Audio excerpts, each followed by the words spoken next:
Bonjour et bienvenue. Je m'appelle Rafiko Ruiz et je suis le directeur associé de la recherche au CCA. Je voudrais commencer cet événement en reconnaissant que les peuples autochtones Ganagahaga de Ganawage, Ganasatake et Akwesasne ont des connexions de longue date avec Tiohtià:ke et Munian, Montréal. Leurs ancêtres, tout comme ceux des communautés Wendat, Anishinaabe et Abenaki, vivaient sur ces terres bien avant l'arrivée des colons. Aujourd'hui encore, l'île abrite de nombreuses personnes issues des Premières Nations, Inuits et peuples métis. Le CCA lui-même présente des expositions, des événements, maintient ses collections et publie des livres sur ces territoires qui n'ont jamais été cédés par la population autochtone. Nous reconnaissons donc les racines coloniales de notre institution et nous engageons à favoriser des relations inclusives et positives avec les nations autochtones de Tiohtià:ke, Munian, Montréal et d'ailleurs. I would also like to highlight the CCA's Living Lands project that includes the Indigenous Land Restitution Research Creation Fellowship that is currently held by multidisciplinary Haudenosaunee artist Amanda Lickers. I'll put a link to the project in the chat in a moment. And also, as we will explore today, research opportunities are crucial pathways to place-based institutional accountability. So I'm delighted to welcome all of you to our inaugural CCA Research Network Summer Kickoff Lecture. The CCA Research Network brings together the nearly 700 alumni who have engaged in the broad and inclusive definition of research that we practice here at the CCA. I think we achieve a kind of common cause in asking urgent and relevant questions of architecture in our present. Since 1989, the CCA has hosted academics, curators, architects, students, interns, and many others who have furthered this practice of crafting questions that matter. Alumni from our programs are located around the world, and I welcome many of you back, even today, virtually, to the CCA for this afternoon. This event highlights the research undertaken by the recipients of the 2023 Architecture as Public Concern Fellowship. The fellowship, that was offered to members of our research network for the first time last year, highlighted the question of who is the work for, and focused on questions of community accountability, involvement, and empowerment that architectural research can be guided by. The 5-member CCA Research Network Steering Committee, who's here this afternoon and whom I'll introduce in a moment, selected the project, and so we're all really excited to learn more about it. Spatial Justice between Wetland Communities and Data Infrastructure in Quilicura, Santiago de Chile, led by Serena Dambrosio, Nicolas Diaz, and Marina Otero. Welcome to all of you. I'll also introduce all of you in a moment. Explores what it means to create meaningful, environmentally sensitive, and in-depth forms of community consultation in Quilicura. On the outskirts of Santiago de Chile, Quilicura is a neighborhood in which wetlands and data center development are increasingly at odds. Undertaken in the context of a design studio and workshop entitled Wetland Enmeshments, Water, Cables, and Data in Quilicura that took place in January of this year, Serena, Nicolas, and Marina today will reflect on how to create methods of consultation that can highlight community-level concerns of water scarcity and pollution, while also not losing sight of the pressures imposed by governing bodies grappling with the rapid emergence of artificial intelligence and its associated infrastructural demands, including the construction of data centers. So a few words on our speakers. Serena is an architect and researcher based in Chile. She's currently a young researcher and coordinator of the Núcleo Milenio Future Artificial Intelligence Research Project. She was also part of the CCA's 2019 Doctoral Research Residency Program. Nicolas is currently a doctoral student of the Architecture and Urban Studies program at Pontificia Universidad Católica de Chile, and a member of the Núcleo Milenio Future Artificial Intelligence Project, or FAIR. I imagine we're going to hear more about this project over the course of the next few hours. Marina is an architect and researcher. In 2022, she received Harvard's Wheelwright Prize for a project on the future of data storage. And in the same year, it was a good year for you, Marina, she was a research fellow here at the CCA. So the Architecture's Public Concern Fellowship supported their work with the community of Quilicura, in particular collaboration with the group Resistencia Socioambiental Quilicura, and is of course embedded within the larger FAIR project that is ongoing. Moreover, Corporación Engen and the Master of Architecture of the Universidad Católica and Congreso Futura have supported the project. I'm also very pleased to welcome Mel Hogan, who will enter into dialogue with Serena, Nicolas, and Marina and the Wetland Emissions Project. Mel is an associate professor in the Department of Film and Media at Queen's University, and her research focuses on data infrastructure, extractive AI, and genomic media, each understood from within the context of planetary catastrophe and collective anxieties about the future. So welcome, Mel. Really excited to have you here. And finally, over the course of the next 90 minutes or so, after we learn more about the Wetland Admissions Project and Mel opens a conversation with a few guiding questions, it'll be the moment for the CCA Research Network's wonderful steering committee to pick up the conversation. The steering committee provides direction for the network's annual fellowship, as well as helping to program the sister event to this one that last year took place in September. That is the Architecture as Public Concern lecture that amplifies the annual fellowship theme and puts two researchers into dialogue around its core questions. For those of you here who are members of the CCA Research Network, we'll be announcing the fellowship theme in the coming weeks, as well as announcing more details around the 2024 Architecture as Public Concern lecture. So please do keep an eye open for these announcements. I'm also, of course, very grateful for the vision and time that Ariel, Becky, Georgios, Huda, and Sarah bring to the steering committee. They help to extend and question what research means at and what it is, really, for us here at the CCA. Ariel and Becky are doctoral candidates at McGill University and UC Dublin, respectively. Georgios teaches at UC Berkeley, Huda at the University of Manchester, and Sarah at the University of British Columbia. They're all accomplished and innovative researchers in their own rights, so I encourage all of you to learn more about their work. Some of you may know that this year marks the first CCA Research Network Summer Kickoff Lecture. And so the event is really meant to serve as a transition into the busy summer research season here at the CCA, while also highlighting the ongoing work that our alumni are undertaking. Research fellows, doctoral students, master students are all beginning to arrive here at the CCA and are part of one of the 7 research programs that we offer. Many more fellows will come over the next few weeks.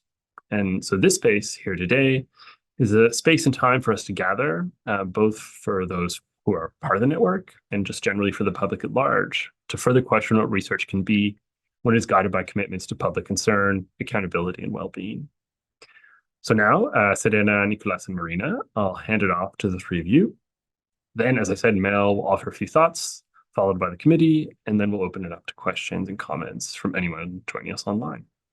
So I'm really looking forward to the conversation, hearing more about this project. It sounds like it was really incredibly compelling for all of you. And let's hear about it.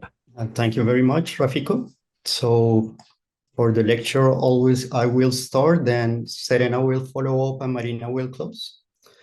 So thank you again, and thank you everybody for being here. So I will start with presenting what we did in Quilicura. Close your eyes and imagine being in a wetland. The body of water moves slowly like a zigzag that caresses the land.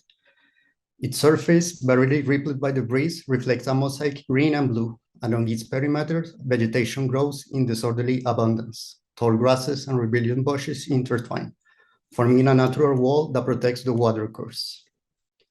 The plants lean towards the stream as if they wanted to drink from its freshness. The edges of the wetland are a feast of life, dense and vibrant aquatic vegetation spread like an emerald carpet that appeared to float on the surface.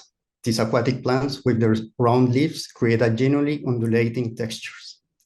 Beyond the floating plants, the edges become more complex, with reeds and grasses standing tall and firm. The surrounding terrains merge with water. The transitions are smooth, with undefined lines where earth becomes moist and water takes roots.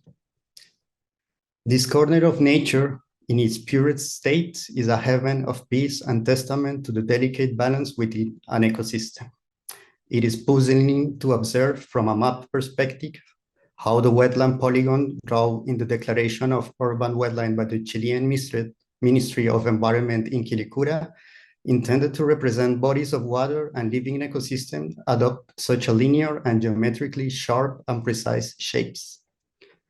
This apparent contradiction between the fluid and organic nature of water and the straight lines and defined angles of the polygon of urban areas invite us to reflect on human intervention and the perception of the natural landscapes. Water in Quilicura is much more than a rectangular yellow polygon.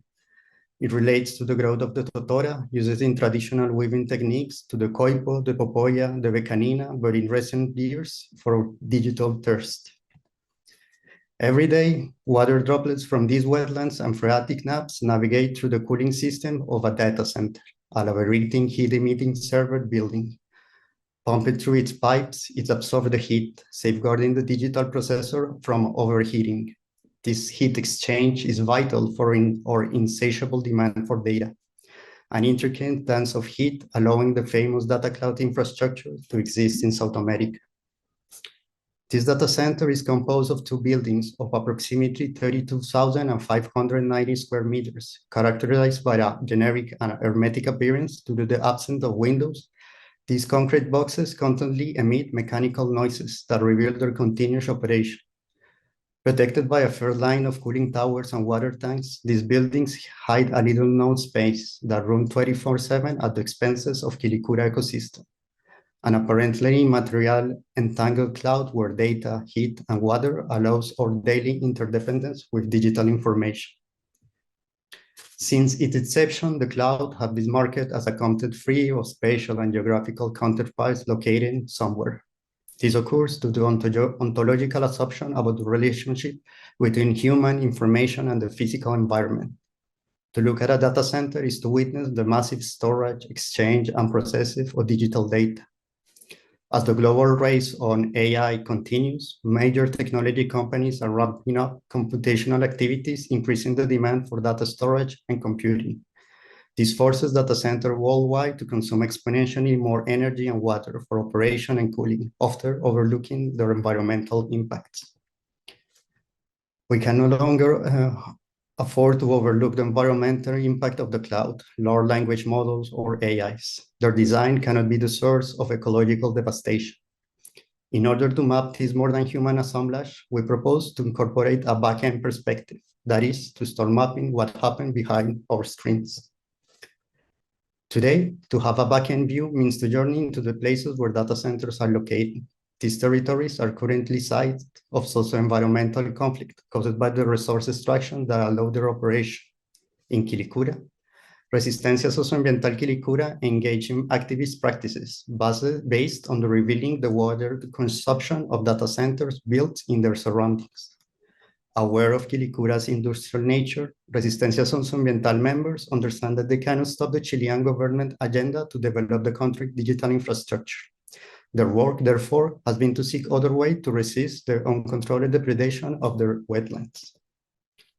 As another group, Quilicura Observatory states, you cannot protect what you do not know. Their effort has been to make visible Quilicura water ecosystem. Through various acts of mapping, their ultimate goal has been to seek opportunities to negotiate alternative futures for their wetland with big tech companies. This involves protecting wetlands and aquifer currently affected by pollution and drought, and avoiding the perpetuality of a purely extractive relationship with big tech industry. Resistencia Socioambiental Quilicura suggests accepting the inevitability of this infrastructure, but insists that its design should interact with water bodies in desired and not imposed design scenarios. Humedales Enmarañados, Wetland Enmeshment was a 14-day workshop held in January 2024, hosted at the Master of Architecture program at Pontificia Universidad Católica de Chile, with the participation of students from Architecture School of Universidad Diego Portales, Universidad Andrés Bellos, Universidad de las Américas, Master of Architecture at Universidad de Chile, and students from Bachelor of Art and Geography programs. This workshop took place within this new fellowship with a project initiative with locals, Rodrigo Vallejo, Vicente Bardales, Alexandra Arancibia, Miguel Mora, and Lorena Antiman. The CCA questioned how to invite communities into architecture research projects, which is of public interest and urgent relevance. In this sense, the workshop emerged from the Resistencia Socioambiental Quilicura collective interest in creating spaces of reflection on what the arrival of the famous data cloud implies. While this technology represents a significant economic investment in Chile, its impact in Quilicura fragile ecosystem daily to the significant water consumption. In Chile, there is no official record of the water consumption of this building. Resistencia Socioambiental Quilicura community's work has been an attempt to map the impact of this infrastructure within the wetland. They generate a record through the environmental impact reports of the environmental impact assessment system that has not been confirmed or denied by the companies. In this sense, working with data center in Quilicura means starting a field work where efforts are combined to recognize a black box infrastructure foreign to its surrounding. For academics like Mel Hogan, the data center is not an object, but rather, I quote, a relationship or rather a constantly shifting assemblage of relationships objectified in a particular way in a particular place. In this sense, it was a perfect opportunity to map this more than human assemblage, understanding data center as a place where data react to water and water react to data. This workshop constitutes a first approach in Chile to map the behavior of this building in the search for evidence of its impact on the territory. In Quilicura, this exercise seeks to map how digital data contribute to drying of wetland and aquifers, essential water bodies for future human and other than human generation that inhabit the territory. Wetland enmeshment introduce all participants empirically to the material friction generated by the installation of data center in Quilicura. The invitation, referencing Anna Tsing, was to ask how the material of the cloud affects the material of the wetland and aquifers of Quilicura. To achieve this more than human relationship, the workshop was designed based on act of mapping where students, members of local communities, municipal representatives and academic guests from different disciplines came together to reflect on the relationship between water infrastructure and data infrastructure. The workshop became a cosmopolitical instance where each guest contributed from their knowledge to understand the issue at hand. In this sense, the act of mapping were powerful tools that recognize that there is no objective definition or delimitation of things. This would allow for others' definition and interpretation that enrich the reflection, avoiding a passive teaching instance to provoke cartographic and design arguments that question the very nature of the things we were studying, the nature of water, cables, and data. Under this premise, in the workshop, all participants were researchers invited to land in the ecosystemic fragility of Quilicura. To map it, it was necessary to rediscover the territory, to detach ourselves from any preconceived notion. We hadn't started to unveil it again. The academic guests, for example, did not receive any previous information on the issue. This forced them to start from scratch and to ask themselves, what is an urban wetland or what is a data center? By doing so, sociologists, anthropologists, geographers, geologists, and botanist scholars had to face Quilicura's reality for the first time. In this sense, the workshop was a sort of attempt for local communities to be designed for local communities to be the protagonists and guides for the research. Through the collaboration of the communities, the urban space of Quilicura chose to be understood as something dictated by the local government planning maps. Those sharp polygons that made no sense as in front of us, there was a reality in which multiple layers where human and other than human agency are in constant negotiation in the interweaving of an hybrid ecology. Bodies of waters and bodies of digital data that mutually affect each other in the shaping of the urban landscape of Quilicura.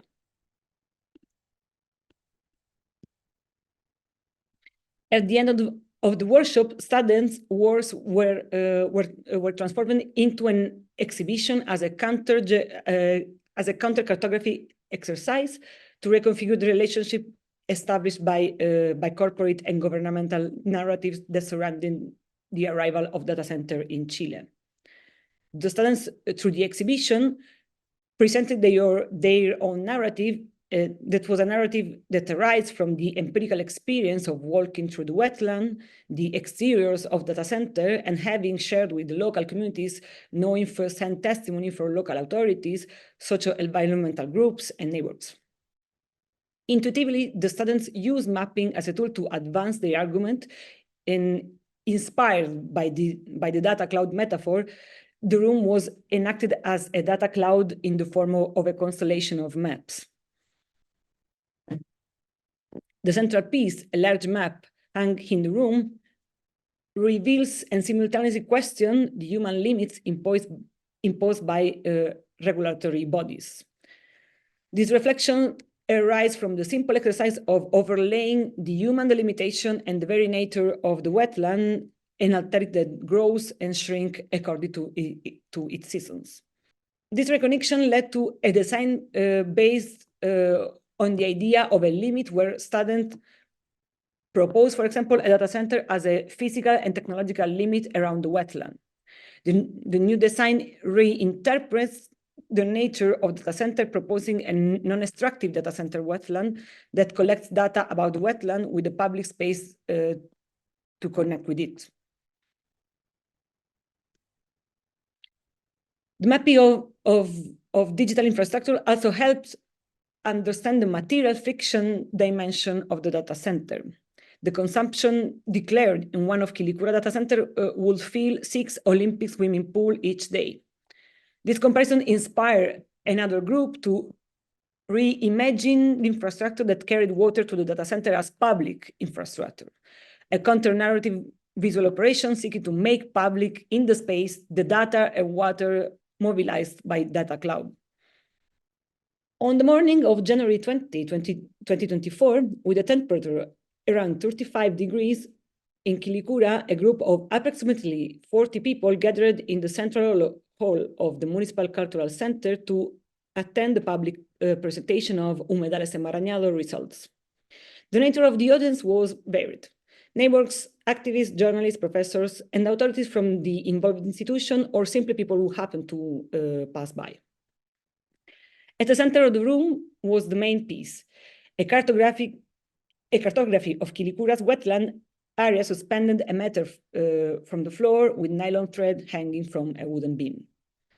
A map that gathered part of the intrigued and somewhat puzzled audience by a visual language they did not fully understand. Some neighbors commented that they had no idea about the relationship between data center and water consumption, enthusiastically applauding the scenarios presented by the students. Scenario that had moved them to see that academia was interested in their territories. A space where everyone was recognizing the particularities of landing in Quilicura's fragile ecosystem. Some political representatives spoke and celebrated the initiative, expressing interest in collaborating on the future development. 2 journalists from a French media who arrived by a series of coincidences recorded the interactivity and interviewed some participants and researchers, expressing some surprise and much interest in the counter-narrative being produced. A counter-narrative that sought to activate the imagination of those who design and implement these infrastructures. Resistencia Socioambiental Quilicura led the conversation and narrated the links between the resistance work and the students' workshop work. Around the central counter-cartography of Quilicura wetland, a meeting point was generated. Maps enacted voice, stories, and images that allowed a kaleidoscopic view of a phenomenon that had so far only been narrated through efficiency, control, and maximum profit. Stories from companies or academic conference or political speeches like the government announcement of the second transoceanic internet cable that would arrive in Valparaiso that took place during the same workshop. Suddenly, we realized that our architectural drawings and map were no longer functioning to control space, but rather were operating as a means to build relationship, conversation, expectation, and desires about the future of data infrastructure in a specific territory with its bodies of water and inhabitants to map an intricate dance of heat and cooling. After the workshop, these communities echoed the result to be heard. France 24, rest of the world, of many other media started to pay attention to Quilicura and shared Resistencia Socioambiental Quilicura desire to be heard by big tech companies.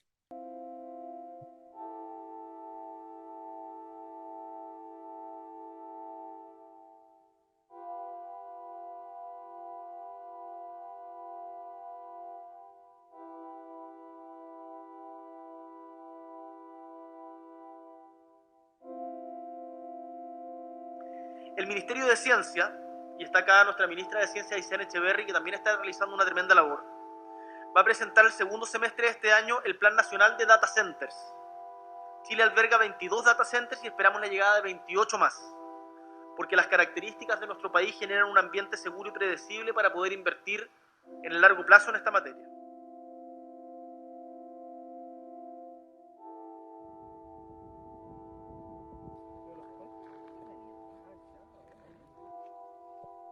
En Quilicura muchos veíamos que se degradaban los humedales por la inmobiliaria y vertederos ilegales, que no había una fiscalización, y ante eso nos organizamos muchos vecinas y vecinos para hacer formación ciudadana al respecto. Y fue ahí donde empezamos a hacer nexos con distintas organizaciones, porque nos damos cuenta que estas problemáticas eran sistemáticas, que se daban a lo largo de Chile. Sobre todo ahora donde el presidente ha señalado que se van a instalar 28 data centers más en Chile.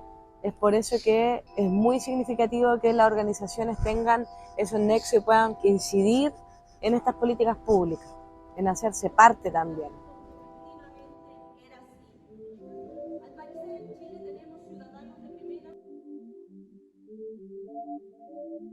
En un principio no conocíamos qué eran los data centers, pero nos dimos cuenta que Quilicura era la comuna con mayor concentración de data centers de toda Sudamérica. Se generó un workshop que permitió conocer y también elaborar material que le sirviera a la comunidad para poder visualizar cómo los centros de datos podían restaurar el humedal de Quilicura. Se lograron generar diseños que nos pudieran ayudar a poder pensar cómo estos centros de datos pueden generar un futuro amigable y ecológico con Quilicura.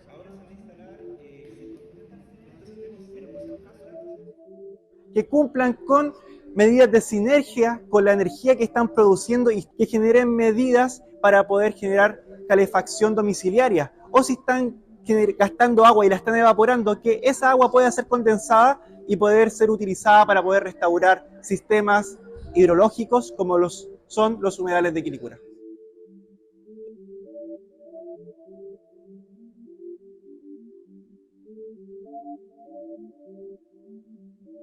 Agradezco a las diputadas y organizaciones que pudimos coordinar y evidenciar el funcionamiento institucional, porque esto no tiene que ver con un gobierno u otro, tiene que ver con las normas y cómo estas se cumplen o no se cumplen en este país, y esta comisión evidencia el no cumplimiento de agua sanitaria. Muchas gracias.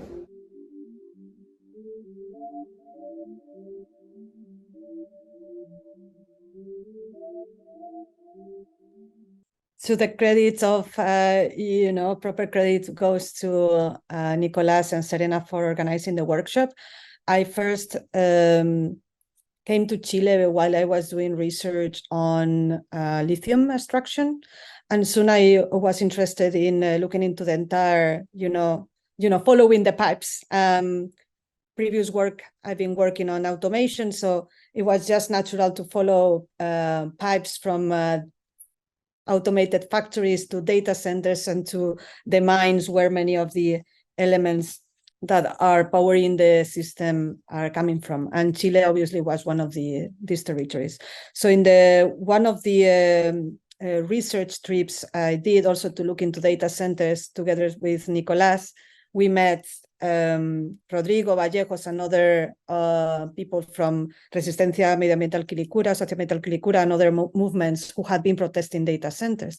And to me, it was very interesting that they said they had been resistant, and so to some extent, the resistance has been extremely successful because some of the movements, communities in Santiago were able to stop the plans of a Google data center, alleging that the use of water was excessive and was drying out also the water aquifers in that region. That was not Quilicura, but is also part of one of the communes of Santiago.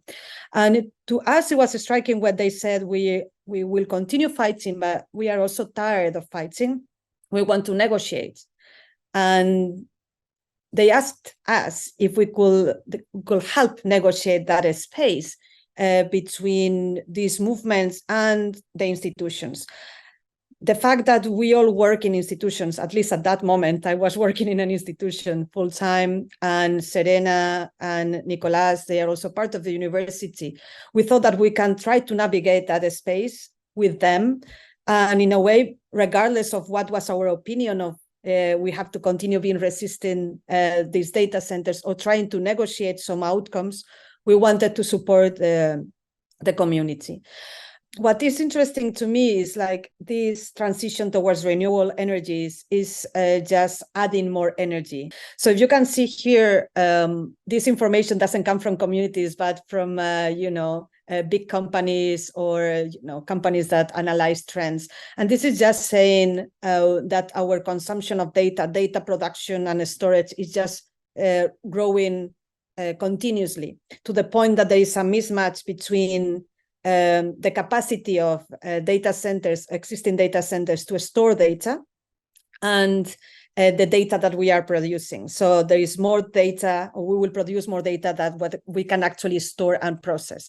That's why next one is this boom in data centers when we think about generalization of artificial intelligence. Again, this comes from an industry, like people like Sam Altman from OpenAI saying that there is a energy crisis coming out of the needs from AI that are being projected also onto the territory of Latin America. And this is actually happening in Chile. This is becoming one of the hubs for digital infrastructures that has the resources, so-called resources like lithium, and as the president was saying, is perceived as an stable market where this type of industries can flourish. As I said, these industries, what is interesting is in Chile, you can see what happens with the land and the form of extraction of elements like lithium, but also how this extraction goes into the skies with all the network of observatories that are mining the sky. And this makes Chile a space where data is very much ingrained, embedded in the territory as such. So all these observatories, and this is just one of the oldest ones, are all the time mining the sky, and the amount of information is so large that most of the times cannot be even stored in one facility, has to be redistributed. So in Chile, there are many different interests, because also many of those projects are not national or are multinational. There are many interests from other nations into Chile in that regard. And, in the meantime, there are the consequences that we need to build more data centers, which obviously is not our preferred outcome. We advocate for actually consuming less, but the industry is just inventing new avenues. And this is something Mel has been also exploring, from DNA data storage to submarine data centers, or even orbiting data centers. So the question is, like, this is expansion that is reaching all the territories, and we are seeing also in Latin America and many other countries. It is also more common to hear that the industry is also recognizing the impacts they have on the territory, and even trying to make compensation plans. But they are very much failed so far. So for instance, this is also near in Quilicura, is the urban forest developed by Google. And it was the idea of a reforestation effort to mitigate the CO2 emissions created by the construction of the data center. You can see there is no forest. And the question is that they invest in this project, but they don't invest in their maintenance. So they put a burden now to the municipality. They have to maintain somehow without resources this type of infrastructures. So there are certain possibilities. And I think this is what Rodrigo was mentioning, like, data centers can actually add. So it could sound a little bit naive when we think that data centers can actually solve all the problems. But in a question is like, now they are causing the problems. And the communities in Quilicura say, well, you have the resources. You're one of the biggest companies, the richest companies in the world, and you have resources to actually not only not damaging the territory, but actually helping restore the territory. And they are referring to initiatives like these ones that in this case is failed, but they see there's possibility of doing something else. The workshop that Serena and Nico organized and that I participated only for 1 week, was trying to create these new imaginations. Also, because most of the times the municipalities don't have enough knowledge around these infrastructures to be able to be seated at the table with representatives of these companies and be able to make proposals. So sometimes there is not enough information around what to request, what to demand from these companies once it has been approved that they are going to be seated in these territories.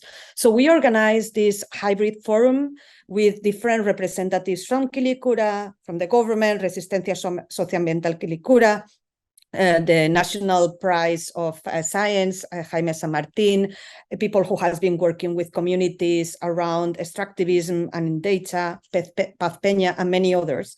Trying to gather ideas on how to continue with this process and who are the institutions that we have to, make participants of that project. Obviously, the conversation, and this is something we wanted to put forward today, is there were different approaches. Like Paz Peña will argue that it's impossible. We should not somehow negotiate or even try to negotiate with companies like Google, because they are so powerful that when you sit at the table, there are already certain dynamics of power dynamics that are at play that you cannot overcome. Similarly with the government, so many people think that the best approach was just to resist. But we have heard from the community that they were also exhausted of resisting. So we also wanted to address the possibility of having a conversation with the companies and the government. We invited the companies, we invited the government, the municipal government came, the national government did not come, even though that the minister claimed several times that she will come or she will send someone to the table. That didn't happen, which was not unusual. So we took the advantage of, we strategically organized this workshop and the hybrid forum next to one of the biggest events in science in Latin America, that is the Congreso Futuro. And there were people who was invited in the table, including myself and Kate Crawford, who managed to use also that space of a lot of visibility by the press, the government, etc., to make some claims. So this is the moment that we can somehow navigate these institutional dynamics to try to support in certain ways the work that has been done much better and for longer by the communities.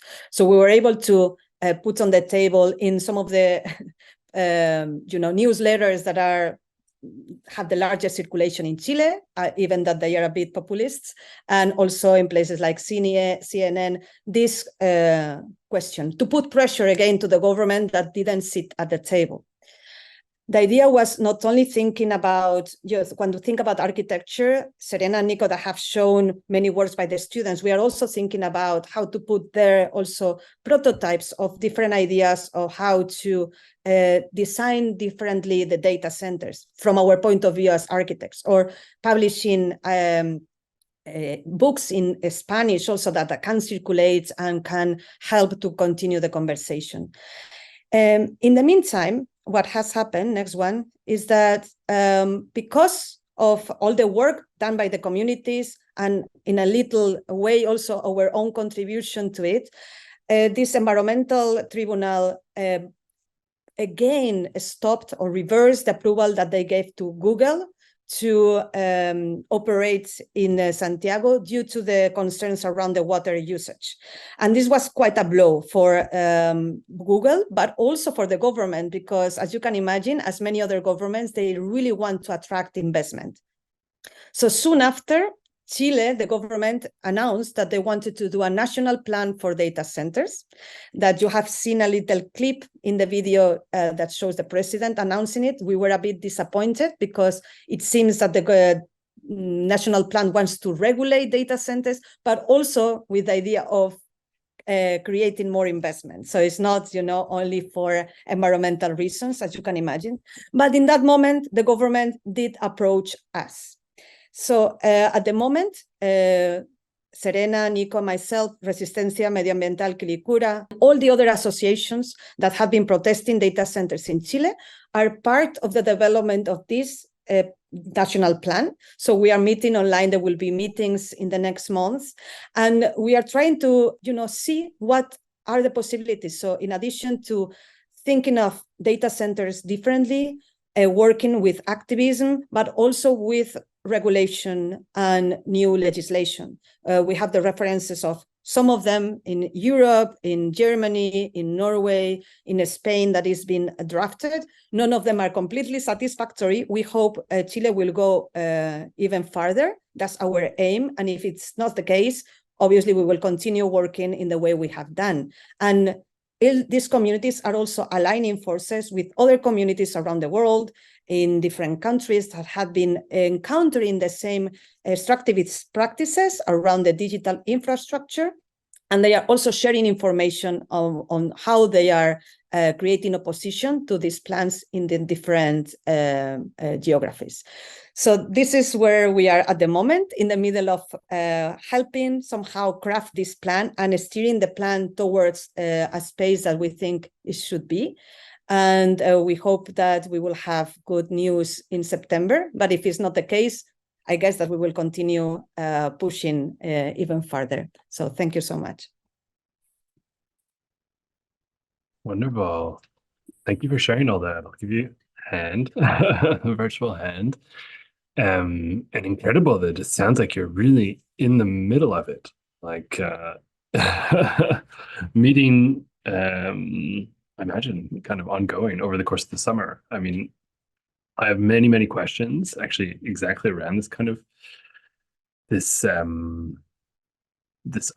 say kind of process, slow kind of immersion into, let's say, helping to develop a national plan specific to Chile and how architecture might play a role in that. But before, I'll kind of hold off on my questions and maybe go to Mel if you feel ready to offer a few. I know, so Mel is reacting kind of on the spot. So I imagine your mind is racing at the moment, but I know you have things to share. Well, thank you for saying that, Rafico. Just I was going to say, I'm responding, having seen this just for the first time alongside everyone else. I would just say that I'm very, very impressed. And so I'm going to try to maybe give you three main sort of reactions, but I guess I hope we continue this conversation later also if I miss anything, because I am absorbing a lot as I react and respond. But the first thing, and I just want to echo what Rafico just said, was that as someone who pays attention to data centers and has been for a long time, Chile is like the site of resistance to data center exploitation, extraction.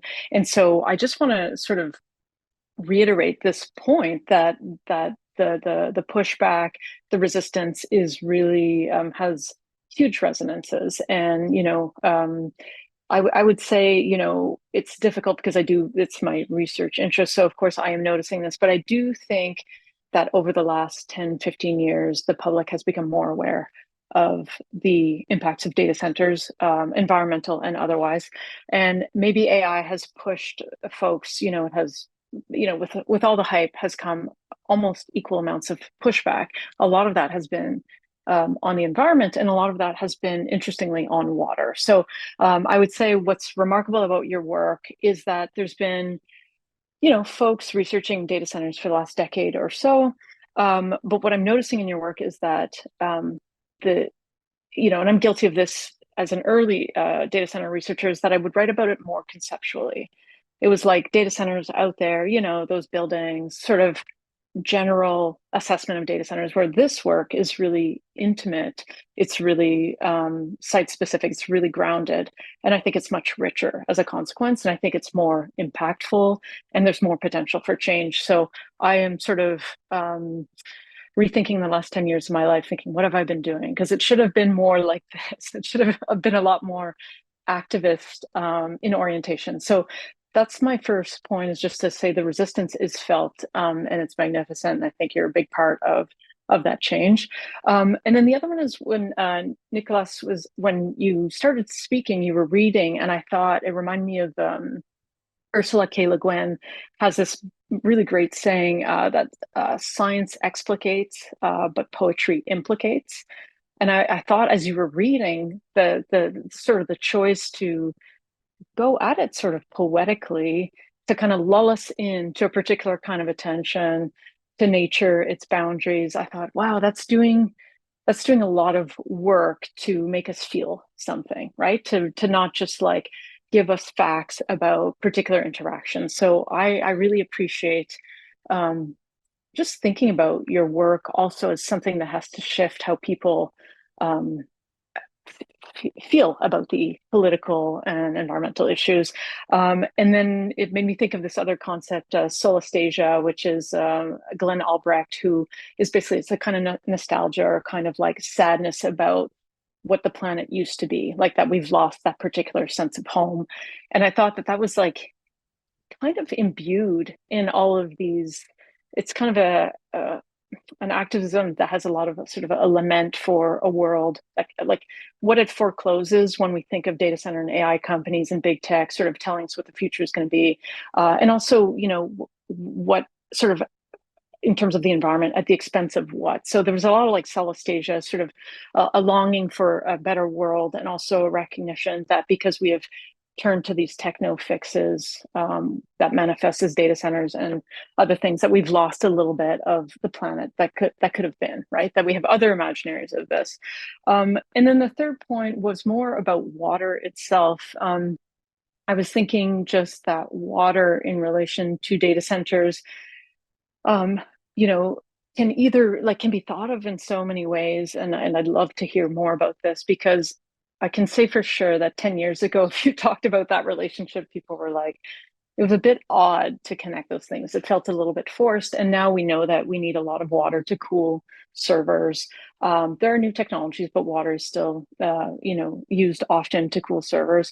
And there have been a lot of data researchers, especially with AI, trying to say, well, how much water is used and how much is consumed? So like, let's say you pull from a river, a wetland, or whatever water source is near the data centers, and the data centers are often built in and around water sources for this purpose.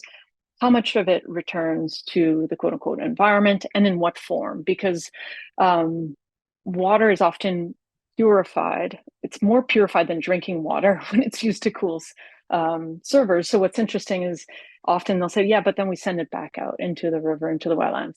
But is it water, right? Like this is the sort of the question about what constitutes water if it's so purified, is something that I think about a lot when people are talking about data and water. It's not a simple question of just using water to cool. Like it complicates water itself. Yeah, and then in the way that you were, Marina in particular, talking about water is one thing, but there's lithium, there's a whole supply chain. It could be quite overwhelming, I think. But I think it's what I love about this project is that it does political economy, but it also does, you know, what we call like almost like a participants or like an action research project, very sort of grounded. You're having the whole community sort of invested in the outcomes. And so I like that it does both the very large scale sort of political economy of all of the implications of big tech in relation to capitalism, extractive capitalism, and so on. And then it also is just like on a very sort of community basis, how do we confront these things and readjust, and how do those things sort of work to, you know, I guess in some ways affect change. And I like that, Marina, at some point you asked, you can't really access those big tech companies and have them respond or change their ways. On the other hand, it sounds like with the momentum, a little bit in Ireland, in Spain, and Chile, that like there have been consequences, and big tech is not able to just constantly plow ahead without resistance. And I think that that's super important. So yeah, very inspired by your work. I think it just like it does it does so much, but I think it also sets a really good model for how to do that kind of work.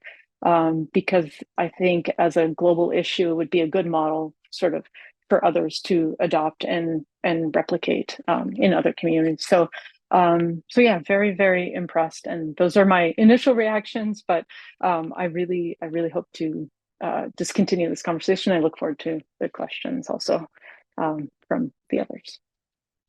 Are there any reactions to Mel's comments? I imagine there are.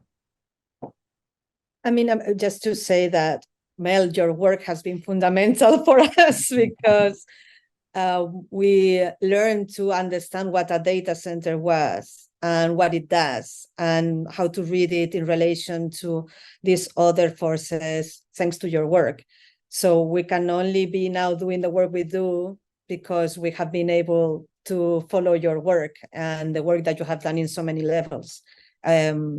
So I think the imaginations around data centers are fundamental also to be able to intervene on them, because otherwise are too abstract, things that we don't know how they work. There has been these metaphors of the cloud that we know too well that had obscured any possibility of understanding what these things are and how they operate. And that still permeates in, in society. So for us, having your work was, is the only way to do the work we do now is thanks to your work. So just to say, but yeah, I don't know if Nico or Serena want to respond to the rest. Yeah, thank you, Mel, for your comments. And yeah, I mean, for me, this experience has been very amazing, because meeting Rodrigo and the first contact and to start to understand Quilicura. I'm Colombian, I'm not from Chile. So for me, Quilicura was also a new land to discover. And Rodrigo and all that community is such a hard welcome, and they are passionate about defending the territories. I mean, if you met him and you meet Alexandra, Vicente, everybody, it's like, I don't know, I'm always speechless, because, and also they are very young. I mean, they are law students. So their desire to protect Quilicura's wetland is what I speak for myself, motivates me to push this. And when we started to think the workshop with Serena was, how can we translate this architectural code with the community so that we all can try to understand and to unravel this data center. That was the one we started to study, and that's why we invited anthropologists, sociologists to give us more lecture, but we invited also the community so they could also participate in all the discussion, and that was very fruitful in my opinion. And yeah, I mean, I also like to start with that description of the wetland, because it was one of the key issues in the workshop, because all the students were puzzled when they started to understand the wetland, because they started to ask us, like, Marina, Serena, Nicolas, what is the limit of the wetland? And we told them, you tell us, you draw it. You're an architect, tell us for your perspective, what you walk, what you experience. Is the plan, the municipal, the government plan real? Does it make justice to what is happening? And they were saying no. So that's why in the exposition there was this big map, because they wanted to showcase that. And I think these students used architect to their tools to manifest that complexity. I would like to underline what Marina said. Your work for us was super important to just start to understand, like, critically this idea of like this like more abstract idea of data center in a sort of grounded way. And so I think there is a very like interest, like effort from architecture to pass from these media studies, like interests that you maybe are like the most important or one of the most important representative to more like architecturally grounded interest or research. So here Marina is also like leading this kind of shift. And so for us, it was very interesting, like working with students with this kind of unknown scenario on how we could work with from an architectural point of view with these objects. And on the other side, I would like to take also your comment about water and about like poetic view.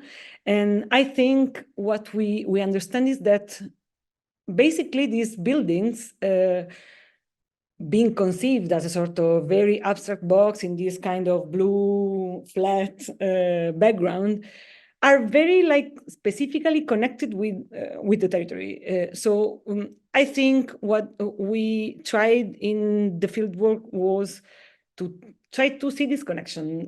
So we started to understand that this building was maybe rounded from a very like small path of water, and then this line of water was connected to a golf field that was related to another data center. So there was all this ecosystem that was very site specifically.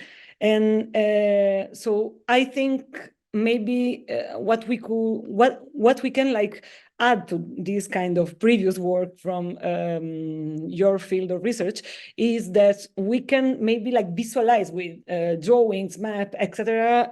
All these kind of relationships that are very like fundamental to starting to understand like this territorialization. And so I think the like your comment also about water and politics fit with this kind of very like territorialized way of seeing these objects. So thank you so much, Mel, for these comments. I just to follow on the question of the Chile as a site of resistance as well. I think I'm very impressed by the work that the communities are doing in Chile. And for instance, in terms of lithium, they are so advanced in how they negotiate, and they are, I mean, still, you know, there's so much work to do. I think has to do with the history of Chile being so ingrained, their economy with extractivism. But for instance, for many communities now in the north of Portugal and other places in Serbia, in Spain, that are you know, they are threatened by prospective lithium mines. They are learning a lot from the strategies that have been used by Chilean communities. And in many cases, water is, you know, the common line, no? That is what most likely is you are able to mobilize as a cause for, you know, environmental report that is negative against these industries.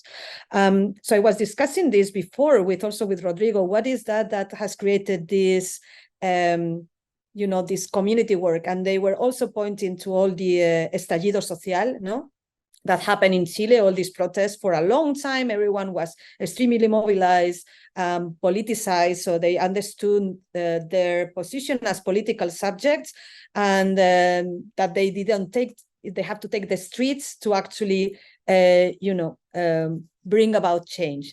The paradox now is we have in Chile, the president is one of those people coming from, you know, the streets, and then you see him saying that we are going to invest a lot on data centers. We have 22 and we have 28. So this is a big disappointment for all these communities as well, that they are a bit encounter this moment as a reality check as well about what politics somehow at this level entails and the power of these companies.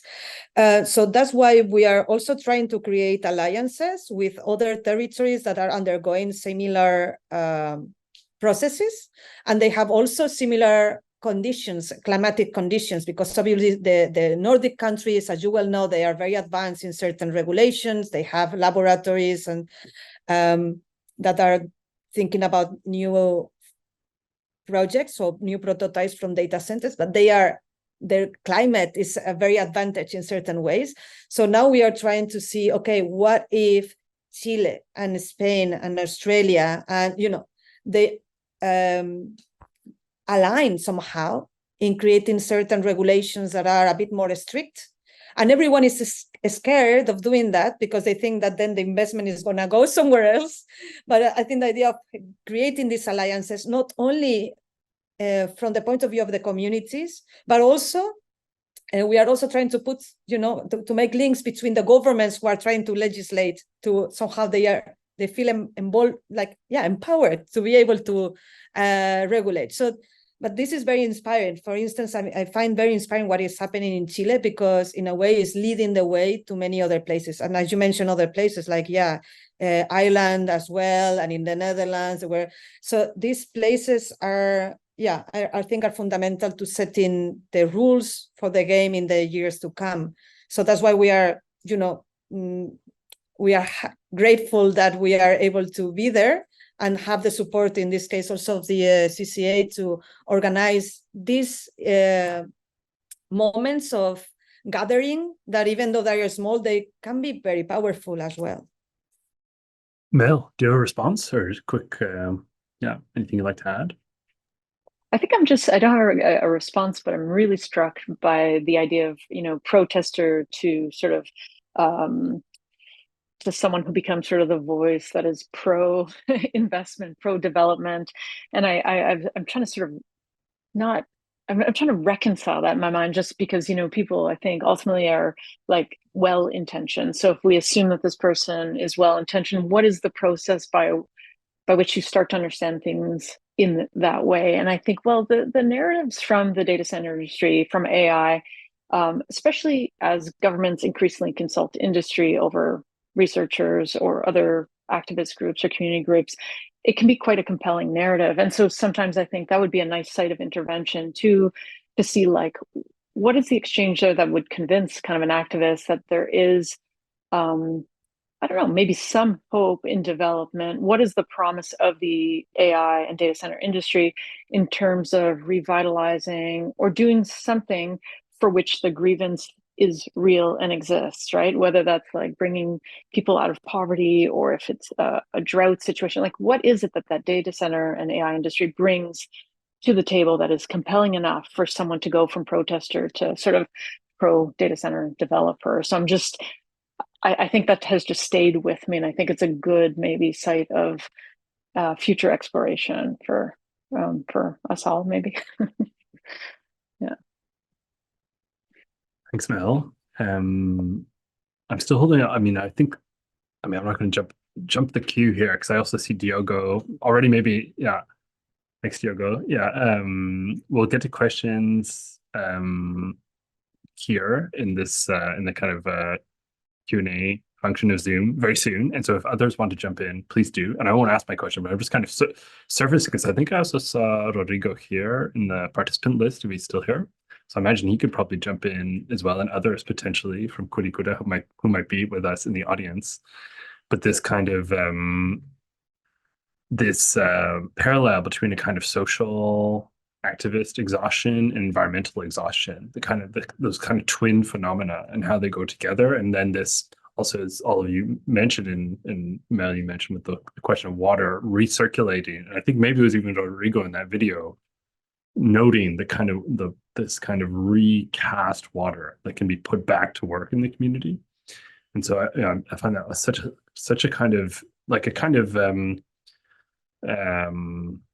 it's Lauren Berlant who has this concept of cruel optimism. There's this kind of really poignant sense of how there's potential. There's this kind of potential at so many levels, but there's so much potential harm as well that comes with it. But anyway, I'm just surfacing that because I find it so compelling as a site of work that you're all engaging in. So thank you as well, Mel, because you've all not met before, but it's clear you have met kind of through your work, Mel, which is really foundational in a lot of ways. And there's Rodrigo has been invited in. Wonderful. Hi, Rodrigo. Nice to meet you here.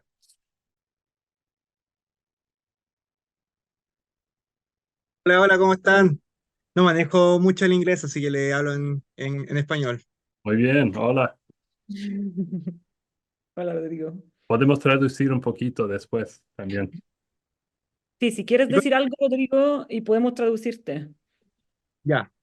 Eh, que gracias, bueno, agradecer a los chicos, a Nicolás, a Serena, a Marina, por todo su interés y trabajo y compromiso con Quilicura principalmente, con los humedales y su interés por los data centers, porque más bien desde que se ha comenzado a trabajar, también se ha como generado una relación de amistad, de que no hemos seguido, ¿no es cierto? Nos hablamos todos los días.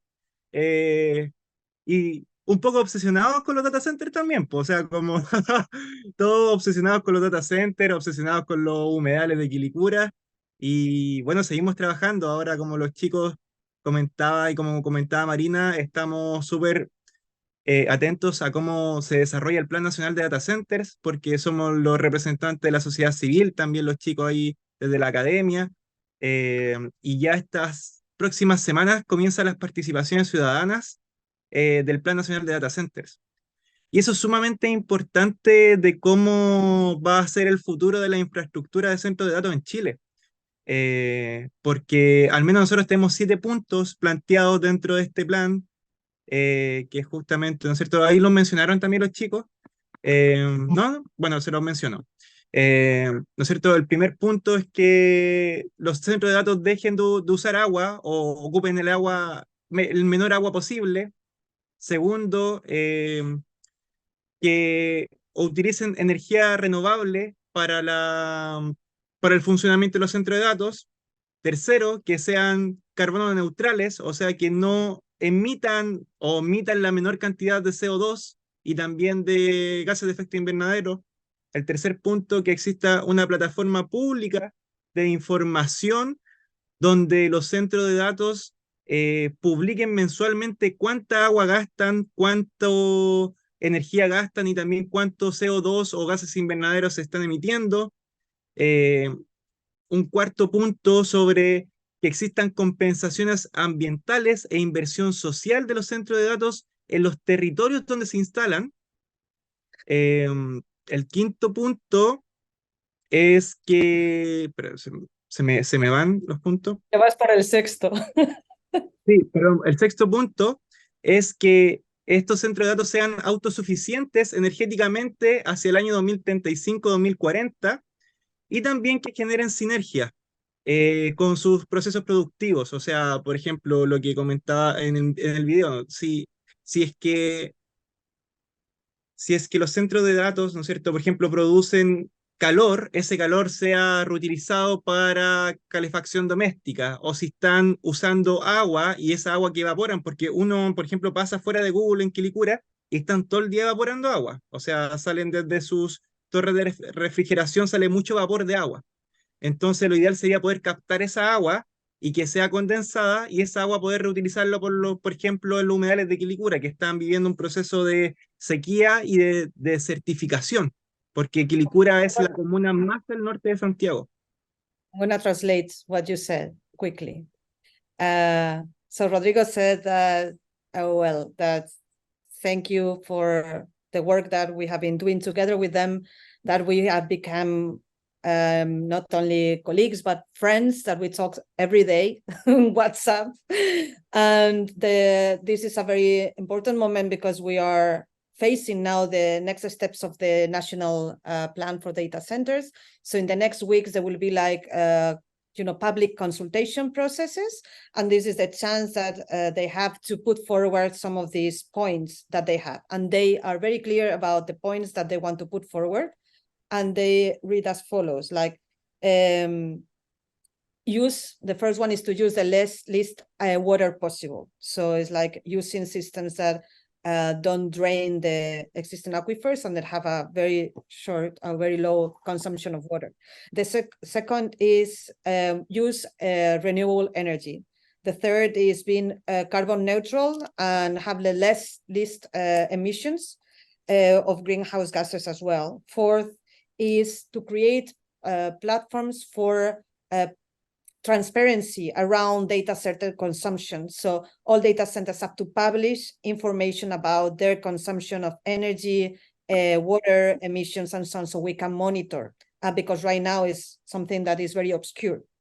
Then there will be compensations for the environments and communities where these data centers are located, including, you know, forms of social investment, development, etc. Then they should be autosufficient energetically by 2030, which, you know, there's already saying that could be controversial, but and that we can create synergies between data centers and other programs. For instance, Rodrigo was pointing to how the heat in other places have been reused and how the water could be reused. So now it's evaporating, and Rodrigo claims that this maybe could be condensated and used for the wetland. So hasta aquí te traduje. Rodrigo, ¿quieres decir algo más? Sí, y también señalar que paralelamente también ya comenzamos conversaciones con el Ministerio de Medio Ambiente para ver la posibilidad de que exista una ley de data centers en Chile, o sea, como que se legisle al respecto. Y bueno, esto está muy involucrado, no solamente Quilicura, también otras comunas en Chile, como lo son Cerrillos y también lo son Colinas, que son comunas donde también tienen conflictos con los centros de datos. Entonces el trabajo de humedales enmarañados y aquí el trabajo de los chicos ha sido un importante trampolín en Chile para poder avanzar en el trabajo de regulación de los data centers y también de ver un futuro más amigable entre esta infraestructura de datos y también del Internet en una relación armónica con el medio ambiente. Gracias. Well, so Rodrigo, at the same time, is also because this plan for national plan for data centers is not legislating, it's not a law, it's recommendations, and the communities want to have also this being, you know, regulated by laws, not only for recommendations to the industry. So Rodrigo particularly is also working together with other communes from the communities of Cerrillos y Colinas, with the Ministry of Environment, and they are trying to push the Ministry of Environment to create the first data center law in Chile that will regulate this, you know, environmental impact of data centers. And finally, she's saying that the workshop and this work has been very important for them to push forward and give more visibility to the work they have been doing. Yeah, so yeah. Gracias, Rodrigo. Gracias. Gracias para eso. It's fantastic. Oh, go ahead, Serena. Yeah. Right. No, maybe something that we didn't mention before, and I think it's important in relation to the question on like the community have this kind of power in acting like against this company, is that Quilicura is a very industrial area. So they are fighting against a lot of industrial projects from different kind of nature. So they have this kind of expertise to being like living in a what they call like sacrifice zone. So I think this is also a very important thing to mention, because this is not the first time that they are fighting with industrial complex. They have a lot of other like environmental issues they are trying to face. So I think they gain in the past like the expertise to try to understand also how the environmental impact works, and so they were like more prepared to fight against data center, I think. Also interesting to draw another parallel between, let's say, kind of heavy industrial development and the presence of data centers there, of course, and this as a kind of, you know, supposed green infrastructure or something. So it's nice that they have that immediate recognition of it as a kind of potentially polluting kind of infrastructure. Oh, it's super interesting. I did now actually want to pause before going to potentially to Diogo Enrique's question. I did want to pause and let the steering committee members jump in. So I think Sarah Stevens, who retired, had to leave for other engagements, but we have Ariel, Becky, and Giorgio still here. Fantastic. We see all of you. And I was wondering, yeah, if you had any questions, comments based on presentation, the conversation we've had so far. I imagine you do. If I may start, congratulations to Go everyone. ahead, yeah.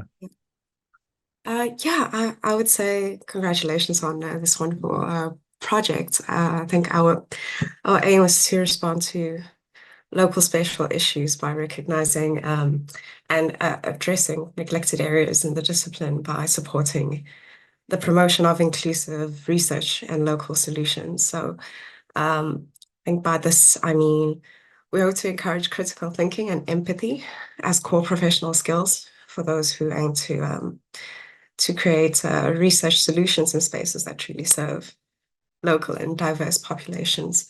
And I think ultimately this approach not only brings architectural practice into alignment with ethical standards, but hopefully enhances the overall quality and importance of centering community in the built environment. So thank you all. And I also just, something that Marina said that struck me, which is a seat at the table does, I'm summarizing, by the way, a seat at the table does not necessarily equate to agency, however, an informed and supported, an active voice does. And I'm really glad that you had a diversity of voices contributing to the output of this project. And congratulations once again. Yes, I echo the congratulations. I think it's so wonderful to see the result of this first award going to a project that has touched such a wide range of actors. I guess, yeah, more of a comment rather than a question, but listening to your presentation and this conversation, I was thinking so much about the figure of the expert and the question of trust and accountability, because it seems like, yeah, it's just really powerful to see architects placing their expertise kind of in the hands of activists and people really working in their community full time. I think it's such an incredible model, surely, for the students who were, in this workshop that you organized to see perhaps an alternative path to professional practice, or for professional practice, rather. And this question of accountability, again, not simply landing in the community, running a workshop and disappearing to, write some academic publication, but taking, creating those connections or creating the visibility and the net, really responding to the needs that the local community members and activists are saying, these are the areas in which we need help, and creating that visibility and connections, and really wonderful to see where you've taken that. So yeah, just very inspiring work, and happy to hear about it in this format, and happy and curious to see kind of next steps. It's really wonderful. Thanks, Ariel. We'll go to you, Georgios, but I'm holding one through line, which is a question, in fact, which is around this, I think, it kind of questions that I see in the background there are around this question, kind of professionalization with art, for architecture in particular. And this partly is the kind of pedagogy side of this project that you could probably talk a little bit more about. But I think it is also this, the role architects play, maybe not in, and of course, designing data centers, but actually maybe redesigning their outcomes and the ways that they have a kind of place-based accountability. So I'm just holding off that question, but maybe I'd go to Georgios first. Perhaps maybe I can also build on that. But before, just to say, stimulating, very interesting material. And in fact, I was fascinated by this mobilization that took place and the possibility to gather so many different actors. So if I can just build a bit on Rafiko's point, it will be more to the idea of accessibility and gathering so many actors around the table and trying to find this kind of new language, perhaps, that could really bring all these people together and understand and discuss on perhaps bringing their different expertises and kind of knowledge, right? And on that sense, I wanted to ask, with regards to that language, the media, beyond the ones of the exhibition, perhaps, you employed, if there was something you may want to say that worked better than others. But most importantly, it was this idea of the prototype that it was introduced by, at the second half of the talk. And how beyond, let's say, the theoretical or the, let's say, the perhaps, how can we say, less hands-on kind of take. In this case, it really took a very close reading and managed to really, I think, extend across a series of scales to the very level of the detail, and perhaps even the prototyping and making a real kind of very kind of tangible, perhaps, proposition. So my question is the language and perhaps any media, and in extension, the role of perhaps a prototype in this discussion. I don't know, Nico, because I found it, I can talk later about the prototype, but I think Nico is doing, first he has designed data centers, and he's doing his PhD on data centers, but also thinking through the idea of possibility of reconceiving or conceiving them differently from the point of view of architecture. So I think, I don't know, Nico, do you want to? Yeah, for me, I did have some experience designing data centers, but what was more impactful was that architects does not design data centers. Like, is the engineers is the ones who are in control of the building, so to speak. So for me, that was one of the things that struck me and really pushed me to start doing this PhD, because I was asking myself, why can't architects start to reimagine this infrastructure? And starting to look at the Chilean context, what was happening in Cerrillos, what was happening in Quilicura.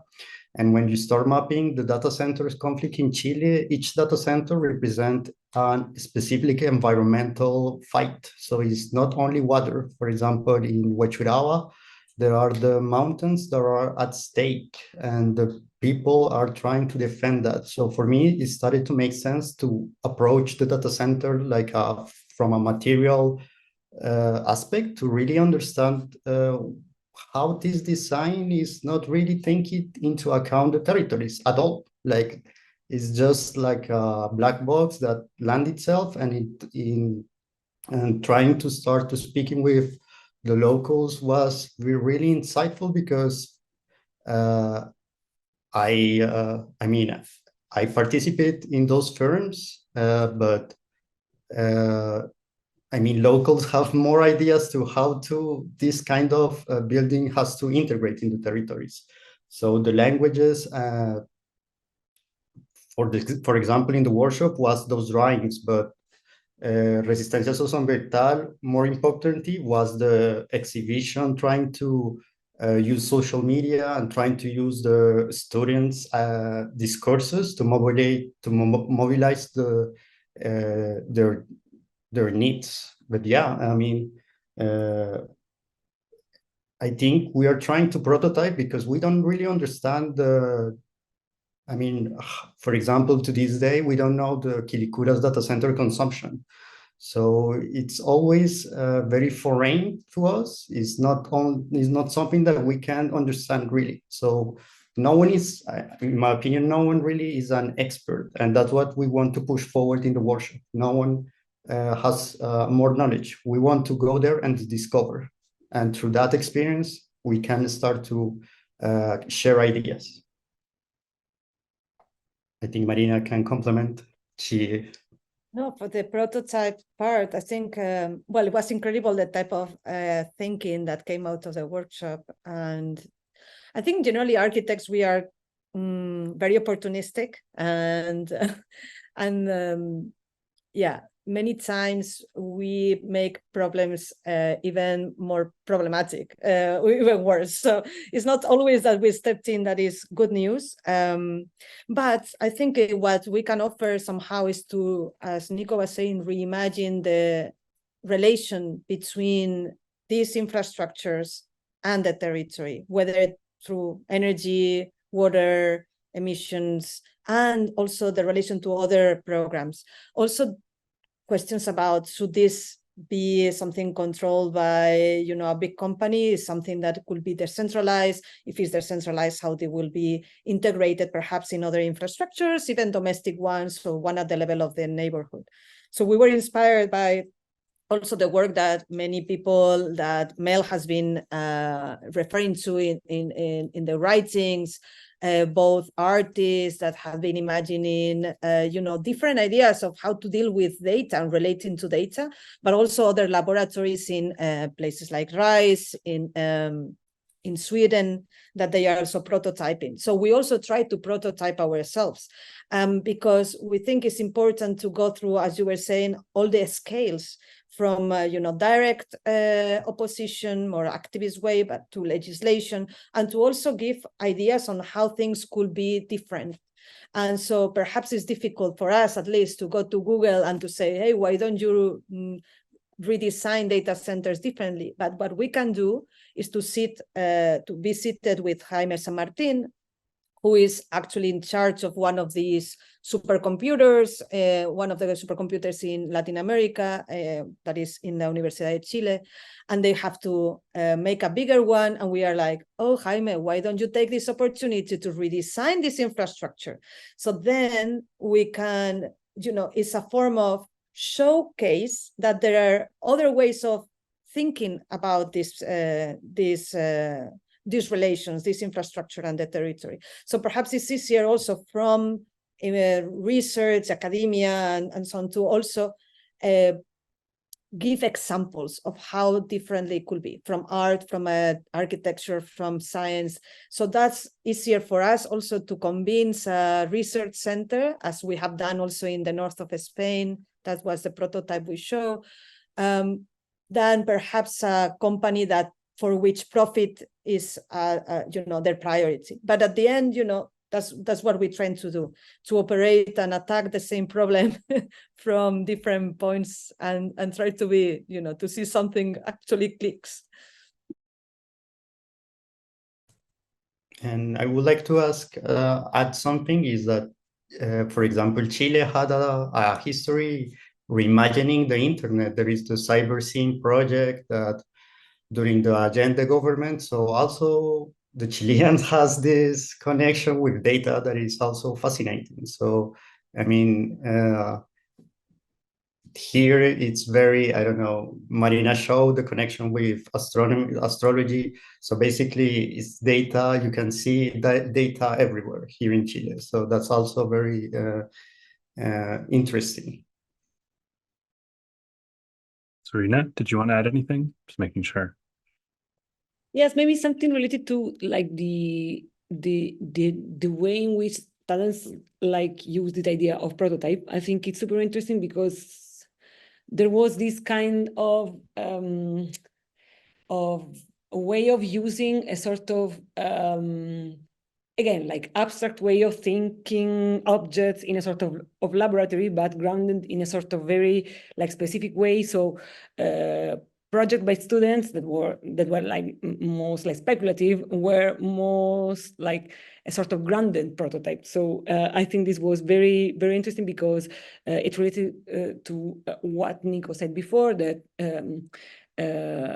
we were thinking about trying to reverse this way of thinking about data center as a sort of abstract boxes. And in this sense, adding this kind of public programs or other kind of activity helps us to think about how you could use this idea of prototype in a very specific way and not in a very abstract. So I think this was very, very interesting and very related to all the experience we had in this 3 weeks workshop that was very intense and was very going there, being there with the community, touching the ground, touching the wall of this building. So I think this was absolutely important and fundamental for the outcome. So that's it.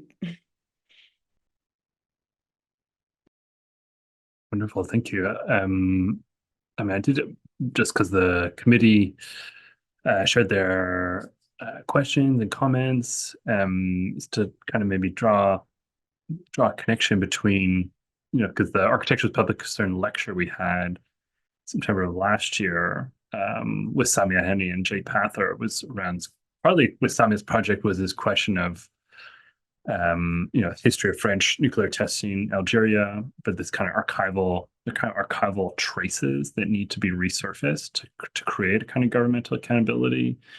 Jay Pather's work was around using choreography, urban choreography, to surface histories of resistance in apartheid era South Africa. So I think it's really, it's been really rewarding to work with this committee to paint that portrait a bit of what it can mean to do community accountable and community-based research. So yeah, just extending the congratulations to all of you that this is, you're in this very diverse, but I think really exciting lineage of trying to do this community accountable and community-centered work. I think it is probably a good time also to go to the Q&A. That we have this question from Diogo that's been hanging there for a little while, so I can read it just so everyone has it for those of you joining online, but also others feel free to jump in here. I think, if I'm not mistaken, you can potentially raise your hand and ask your question like that if you prefer, rather than putting in text. So I'll read Diogo's question. Chile also has a history of resistance since the indigenous communities, Salvador Allende, and now also the new government with the Conservative Republican Party. Is this also felt on the ground with the community engagement that you developed in this project? Or data centers and climate change are creating new community entropies and types of resistances? I think, Marina explained it a little bit, but Resistencia Socioambiental was born from the social outbreak. So it has this trajectory of resistance, but I think the social outbreak allowed new voices to emerge. And so it was during the social outbreak, there was this idea of a new constitution. And one of the points of the new constitution was to recognize water bodies and forests and so forth.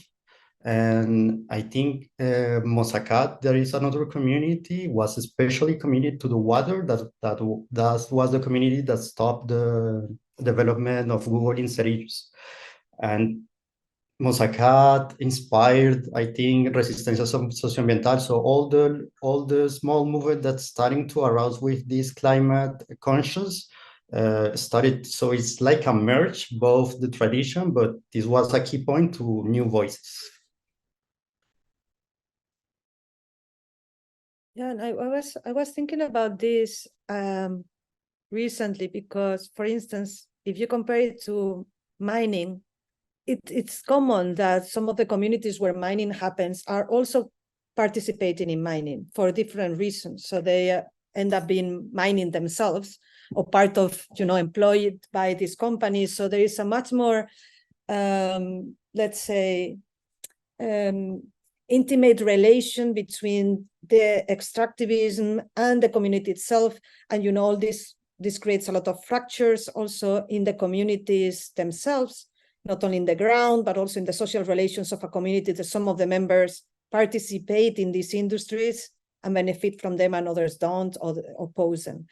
That doesn't seem to happen equally in the data center industry, because most of the times data centers don't employ mostly anyone from the community.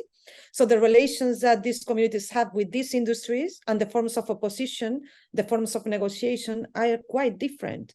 But there are ways in which, you can learn from all this long history of resistance. But at the same time, I don't see the same type of fracture that you can see in other, for instance, in relation to lithium mining.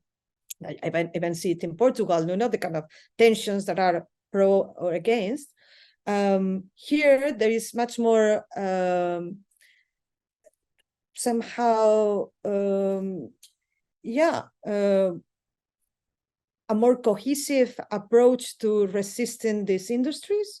while everyone recognized the importance of the digital, our digital infrastructures, at the same time, they can see the extractive nature of it and the paradoxes of an industry that claims to be, green, and also they make such an amount of profits that they don't redistribute in any way, and they don't participate in any way through, with the community where they are. So this, as Nico and Serena were saying, this on the one hand, very grounded in the territory, and at the same time, very disconnected in terms of social life. There is almost no one who works in the data center. So that also creates a very particular, different dynamic in terms of opposition and different publics that are opposing the data centers that you can see in terms of other movements. I have to say also some of the communities, and perhaps not Quilicura, each of them, they have their own concerns. In the case of Cerrillos, when they were opposing, or they have been opposing Google, there was also the moment of their constitution, the new constitution that was voted. And there were concerns also about how these companies and these digital infrastructures could also participate in forms of surveillance in Chile, and how that could affect also, this type of democratic processes. So there was different, in Quilicura is connected to the, wetlands, in Cerrillos also. So there are also general concerns, shared concerns, but very specific questions about the territory where they are placed in each of them. Yes, and maybe to add something, I think, well, I'm not Chilean, but I have been living in Chile for 10 years, more or less. So what I think I understand in these years is that here in Chile, and I will say maybe in Latin America, and most of the places in Latin America also, the state is very weak. So like state protection is very like poor. So I would say people are like used to have to say their voice and like be active if they want to have like their basic right like granted. So I think there is a sort of very like common experience like about social movement to be very active, being very present in every kind of topics, such as education, also, and this was like the point that gave rise to Estallido Social in 2019. That was a very like strong social movement that basically changed it, or managed to push the state to recognize the need to change their constitution. So they have this kind of experience they can change things. Well, later, like the constitution was not approved, like approved. So we are here with the same constitution that we had like 4 years before. But in a certain way, I think Chileans have this kind of experience to like raise their voices and knowing that they have to do this to be like heard. So in a certain way, I agree with Diogo that this is a sort of history that is repeating in different kind of way, but also in specific contexts such as Quilicura that are most like peripheric and like sacrifice zone. So they know that nobody is caring for them, so they have to fight against this. So I think this is somehow grounded in their like cultural roots. Yeah. Maybe I have a follow-up with regards to what was just mentioned now, and this idea of like having a strong physical presence to a certain extent, but at the same time not giving back to the local community. And I was just interested because you mentioned in your presentation this forest or attempt to grow a forest. If in your investigation you found also other such initiatives, to what extent, for example, all these kind of philanthropic arms of these companies participate in this process of perhaps giving back something or appearing to giving back something to a community and to the local communities? we didn't, I mean, in this case specifically, it was very striking to find these urban forests because, as you saw, the landscape in Quilicura is very dry, arid. So when you speak, when I met Rodrigo, Rodrigo told me check the urban forest, and for me it was what in Quilicura, a forest. It was very puzzling, and I went there and I was speechless because Marina showed a photo 2023. And the project started in 2018. So what was very interesting is that it didn't really grow or didn't, the project was very failed. It was difficult to reach. As a design point of view, it made no sense to have the urban forest. And also the urban forest was declared as a public space for the Quilicura people to go there and gather. So when we started to ask, like, how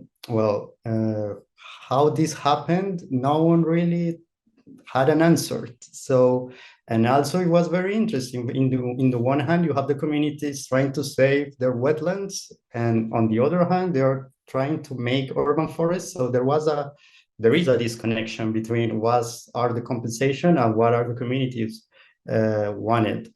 And when we reach the municipality, no one really knows, no one understands.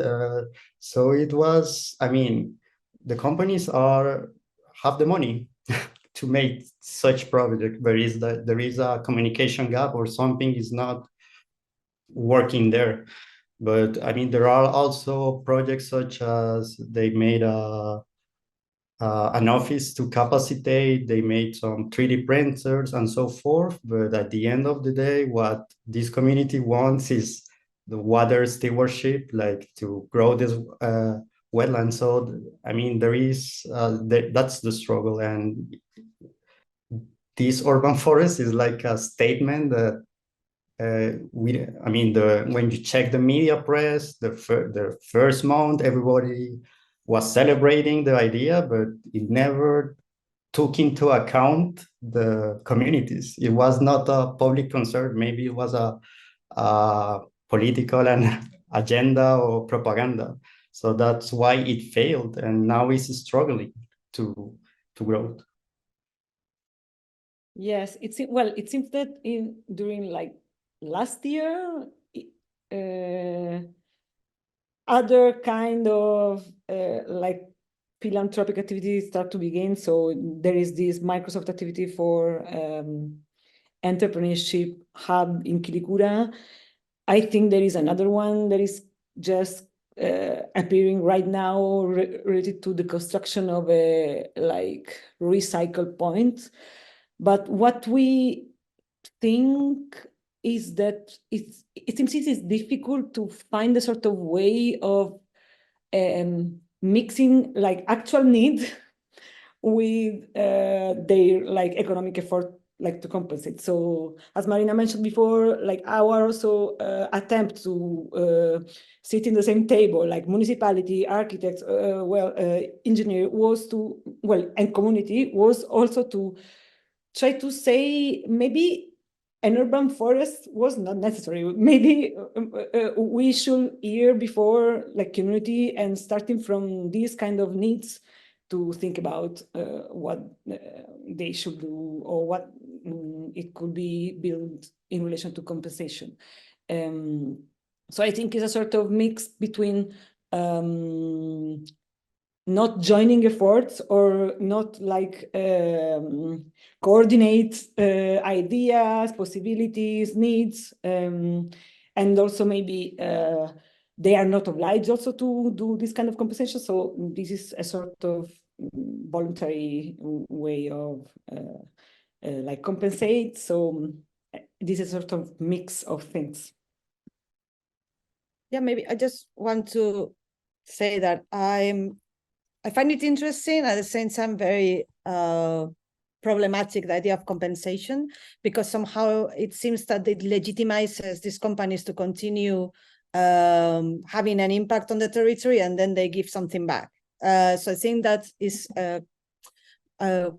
difficult, and and obviously for them it's not an issue to give a few, thousand of dollars to do a forest that then doesn't grow. But if you look at the website, the forest looks amazing.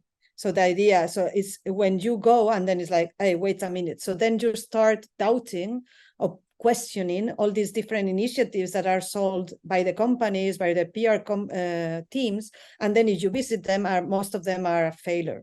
You see London saying, oh, we are going to give the heat of data centers to housing projects. But this is also a challenge because you need to add more heat to that. So you need to create another infrastructure, another central and a station for adding, processing the energy, adding heat, adding energy to then power the houses. And then you cannot create a link between. So just not to go in detail about that, but in a way, I think is an interesting point, and definitely they have to have responsibility over their actions on the territory. But I will be also cautious to say that, or to incentivate the idea that, okay, you operate here, you extract everything you can, you pollute, and then you compensate. Yeah, I think that's also not the way to go. I think it's a combination, as also Serena and Nico were saying, a combination of different approaches, because the compensation, we have seen it also in other industries, simply doesn't work. Okay, I'm pausing one final time, but I think we are coming close to the time we have together. I do, I think one of the things that I find remarkable about the CCA Research Network is that it is trying to bring us together as a community within the CCA, through the CCA maybe, and it's a fairly new entity. There's only the second year that it's existed, and the three of you, along with members of the community in Quilicura, are recipients of this first Architecture's Public Concern Fellowship, and I hope it's been this kind of prompt for. Well, this event has been this prompt for you to share the work with the network and beyond, of course. And with Becky, Ariel, Georgios, Sarah, and Huda, we're going to very soon launch the next theme for the 2024 fellowship. And so it will, like any fellowship program, create this kind of body of projects that will be in conversation with one another in the years to come. But thank you for inviting us into this process that is ongoing. And so we will, of course, check back in. I think I'm really curious to see how these conversations, formal meetings, and then these, I imagine, a kind of set of recommendations that will come in the fall. Is that right? Yeah. What's the formal deadline you have? For the plan? Yeah. It's September. Yeah. Okay. So I think there will be, well, obviously as a set of recommendations. To be seen is the recommendations that the Quilicura community and the others are giving, how they will be actually written or incorporated in the final plan. So we are ready for all these scenarios to react to that and keep on working. So obviously we know that it's not the end, but yeah, we will let you know in September how we managed, if we did well, or we have to keep on pushing. Please do. And Mel, I saw your hand there briefly. That was a mistake, but okay. but I just want to know, is it possible to have a link or something to follow the project, or just, I don't know, someone could email me just so I could keep track and just, okay, thank you. Yeah, I mean, it's clear it's gotten, I love that shot of you, Marina, there on CNN. It's gotten some press coverage, but I think my sense is, there's no dedicated website or public facing platform around the project that you have now? No, not yet. I mean, you could follow Resistencia Socioambiental networks. Social networks. So you could follow up, but we made one for the workshop, but we could post updates too. Mm-hmm. The thing is, for instance, I don't have social media. Also, we are a bit like, but yeah, there's as Nico says, they are very active in social media, Resistencia Socioambiental, but we will definitely share because we would love to keep on, having conversations around this project and other steps towards, thinking about these infrastructures together. So we will share. Yeah, I'm glad this event brought the four of you together too with Mel. That's fantastic. Yeah. I thought possibly there was another question from in the Q&A, but no, but maybe Rodrigo possibly. His hand is up. Thank you. Rodrigo. Sí. Para que sigan el avance del Plan Nacional de Data Centers, sigan en Instagram rs-quilicura o también Humedales Enmarañados en Instagram. Perfect. So follow the advancements of the plan, follow rs-Quilicura in Insta, and also the name of the workshop, because yes, he's Serena has shared. We have they have agreed with the government that they want to be open and transparent, and not everyone from the largest community can join the meetings, but they want to keep everyone informed. That was a condition. So I think you can also follow the next steps in their website, and they are the best ones to communicate what is going on. And we will keep on informing you about what's going on. Thank you. Gracias, Rodrigo. Well, thank you, of course, again, to all of you for being here. As I was saying, this is the community within the larger network. And the plan, I think, this year is to, as we did last year, announce the recipients of the 2024 fellowship at the event in September. So this is, of course, this summer kickoff lecture, and fellows are arriving.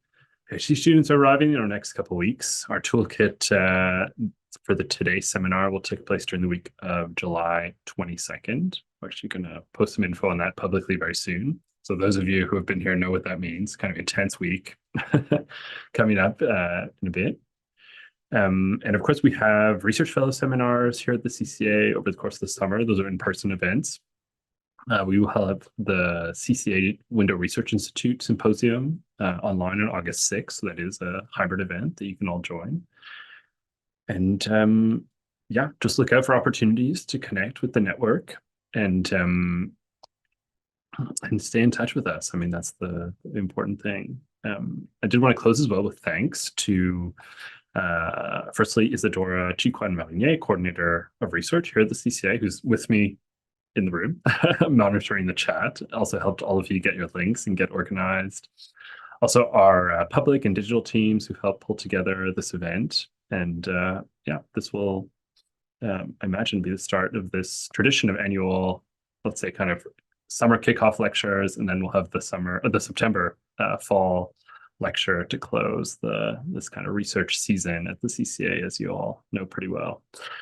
So thank you again for being here. Thanks for taking the time. We went the full 2 hours, even though I promised we may not, but here we are. But it's so fantastic to learn more about the project, the small role the fellowship played in it, and that that it has an ongoing life. And it was fantastic also to have Rodrigo. Gracias, Rodrigo, for being here. And we'll stay tuned for this update come September in your ongoing work. Thank you. All right. Thank you so much, everyone. Thanks, Rob. Thank you. Bye.